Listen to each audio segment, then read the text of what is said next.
Беларусь 2023 на ростанях гісторыі. Літаральна праз некалькі гадзін мы збяремся з роднымі і блізкімі, каб правесці адыходзячы 2022 год і сустрэць новы 2023.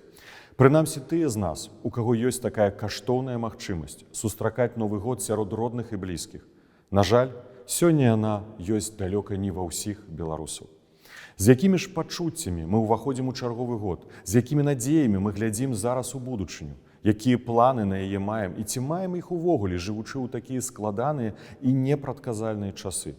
Бо не толькі 22, увесь пачатак 20-х гадоў апынуўся вельмі складаным часам.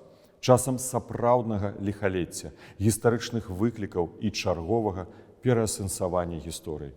Гэта час, калі народы Еўропы, асабліва Еўропы ўсходняй, нанова ўваходзяць у гісторыю і нанова абіраюць яе бок і свае гістарычныя ролі на ім. Які ж выбар мы, беларусы, бачым сёння, гледзячы вакол сябе? Гісторыя пішацца на нашых вачах і на прыкладзе нашых суседзяў дэманструе, якімі рознымі могуць быць гістарычныя ролі цэлых краінаў і народаў, у залежнасці ад выбару, які яны робяць тут і зараз. Для кожнага, хто мае вочы, каб бачыць відавочна, кім у найноўшую гісторыю ўвайшла Расія – агрэсарам, тэрарыстам і акупантам, масавым забойцам і вайсковым злачынцам. І гэтага ўжо нельга змяніць. Бо такі выбар, як зрабіла Расія, забраць назад немагчыма, бо яго ўбачыў увесь цывілізаваны свет. Але ж гэтаксама свет убачыў і зваротнае. Я кажу пра смеласць і годнасць, пра нацыянальную ідэю і надзею, пра нязломнасць і сапраўдны гераізм. Бо для ўсіх, хто мае вочы, каб бачыць, Украіна і яе народ уваходзяць у гісторыю краінай і нацыяй герояў. І ўжо нішто гэтага не зменіць, бо выбар, які зрабіла Украіна, убачыў увесь свет. А што ж мы, беларусы? Мы таксама зрабілі велізарны гістарычны крок у 2020 годзе. І хоць рух наш не спыніўся, але ж значна запаволіўся. Бо пасля таго кроку мы сутыкнуліся з тым, да чаго не былі падрыхтаваныя. Далейшыя падзеі, цяжкія выпрабаванні ды пакуты наступных гадоў зноў прывялі нас у кропку, калі вызначаецца наш гістарычны лёс. І тое, як мы пройдзем яе, той выбар, які мы зробім як краіна, як нацыя, убачыць увесь свет. А таму час запытацца, дык як жа мы, беларусы, увойдзем у найноўшую гісторыю, як мы хочам у яе ўвайсці?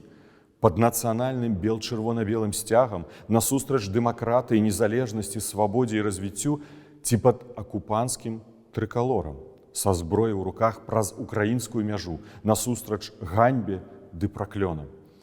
Мы пойдзем насустрач агульначалавечым каштоўнасцям і еўрапейскай цывілізацыі альбо супраць цывілізаванага свету, супраць Украіны на баку рускай цемры. Пойдзем насустрач годнаму жыццю і нацыянальнаму адраджэнню альбо насустрач ганебнай і бессэнсоўнай пагібелі як краіны, як народа і як нацыі? Я ведаю, што гэта зусім не тыя пытанні, якія пажадана ставіць перад сабой у апошнія гадзіны перад святам. Не тыя думкі, з якімі хочацца сустракаць новы 2023 год, але ж выглядае на тое, што менавіта ён і пакажа, як мы, беларусы, увойдзем у найноўшую гісторыю, з якім гістарычным багажом і рэпутацыяй будзем жыць далей, з якімі наступствамі для лёсу нашай краіны, у цэлым для лёсу кожнага з нас паасобку. Складаны час вялікіх зменаў імкліва нясе нас да ростаню ў гісторыі. І выбару, які чакае нас у зусім хуткім часе, нам не пазбегнуць ніяк. Бо нават калі мы не зробім яго самі, яго наўпрост зробяць за нас.